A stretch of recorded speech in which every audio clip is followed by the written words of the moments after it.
και αγγέλων στρατιέ εξεπτήτοντων συγκατάβαση δοξαζούσε την η ζωή πως νηστής, πως και ταποικής του θανάτου το βασίλειον λύσδε και του άδου τους νεκρούς εξανιστά.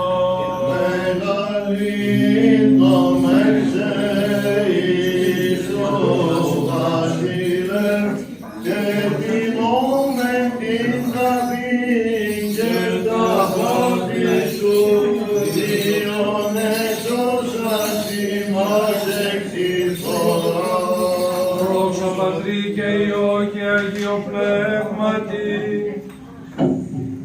ανυμνούμε λόγε σε τον πάντων Θεόν, συν Πατρί και το Αγίο σου Πνεύματι, και δοξάζομαι την Θεία σου τάφη. Κηρύκαιοι και εις τους αιώνας των αιώνων, αμήν.